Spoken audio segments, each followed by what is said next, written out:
Assalamualaikum warahmatullahi wabarakatuh. Selamat pagi.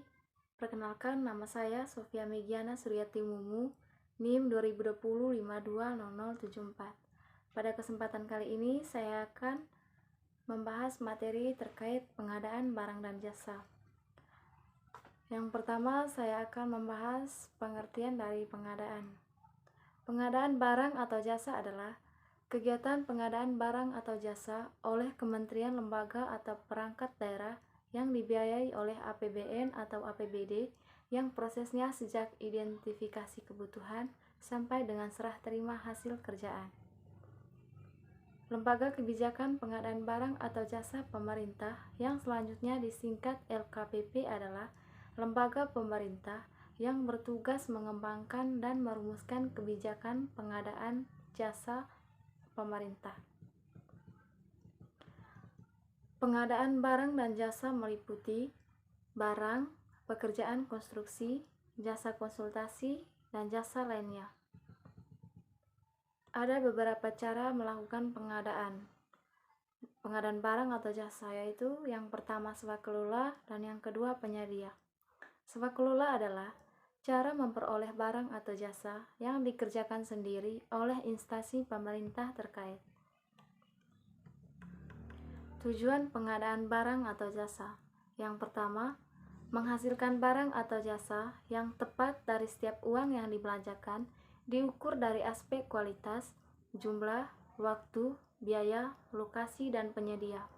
Yang kedua, untuk meningkatkan penggunaan produk dalam negeri.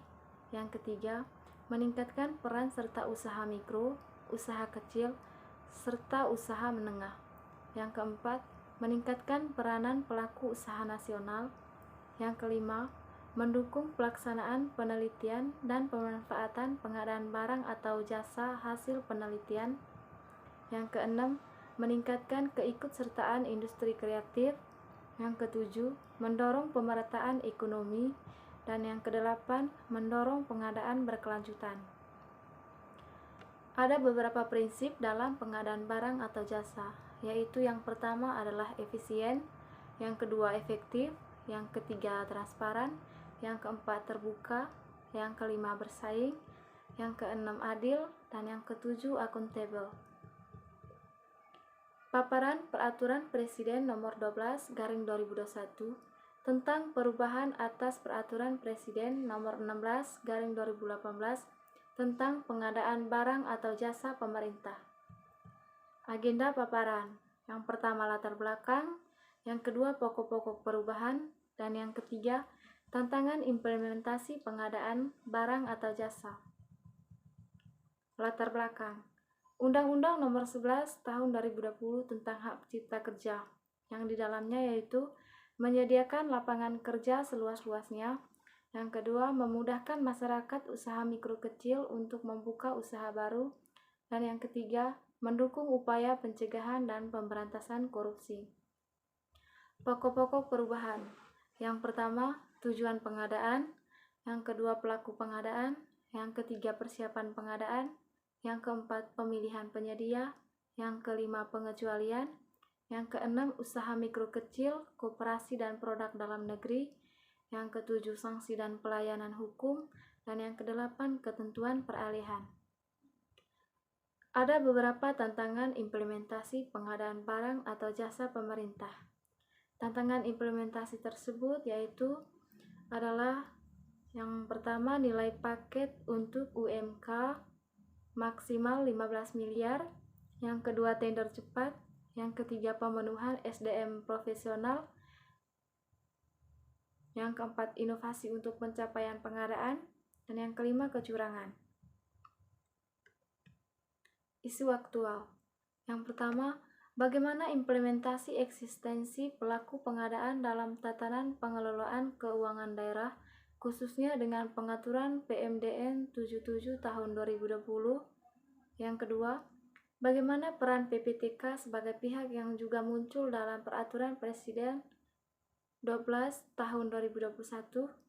Yang ketiga, siapa yang melaksanakan tugas PPHP atau PJPHP ketika sudah dihapus.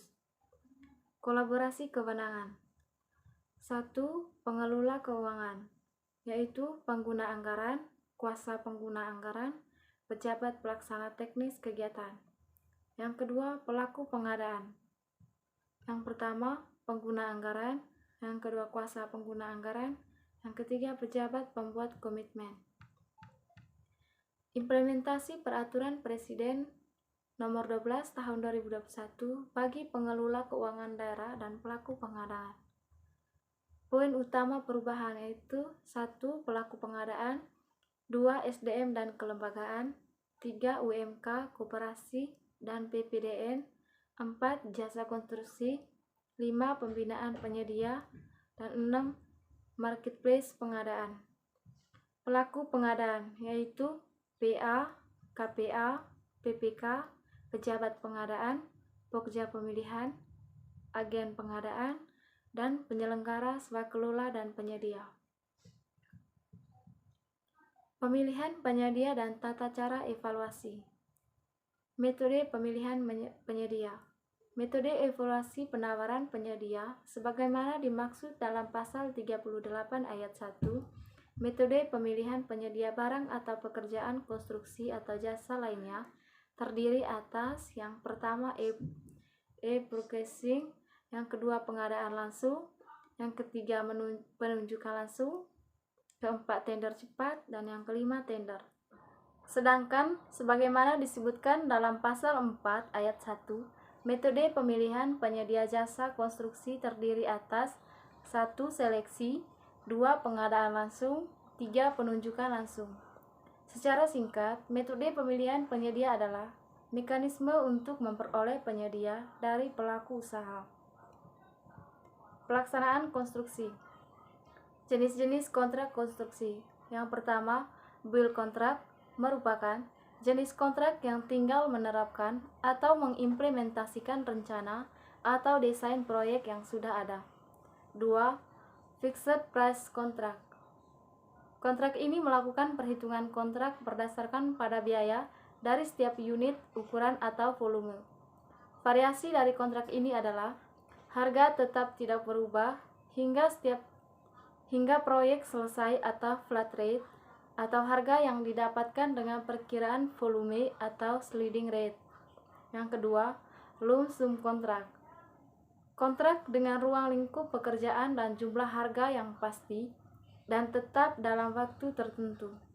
Yang ketiga, unit price kontrak. Kontrak pengadaan barang atau pekerjaan konstruksi atau jasa lainnya dengan harga satuan yang tetap untuk setiap satuan atau unsur pekerjaan dengan spesifikasi teknis tertentu atas penyelesaian seluruh pekerjaan dalam batas waktu yang telah ditetapkan. Pelaksanaan konstruksi meliputi tahapan sebagai berikut. 1. Penyerahan lapangan. 2. Rapat persiapan pelaksanaan kontrak atau PCM. Yang ketiga, program mutu atau RMK dan rencana penerapan SMK 3. Yang keempat, SPMK. Yang kelima, pemeriksaan bersama atau MC portion. Yang keenam, pembayaran uang muka. 7. Pembayaran prestasi pekerjaan. 8. Perubahan kegiatan pekerjaan. 9. Denda dan ganti rugi. 10. Penghentian dan pemutusan kontrak. 11. Laporan hasil pekerjaan. 12. Perpanjangan waktu pelaksanaan. 13. Kerjasama antar penyedia barang atau jasa dengan subkontraktor. 14. Serah terima pekerjaan. 15. Kompensasi.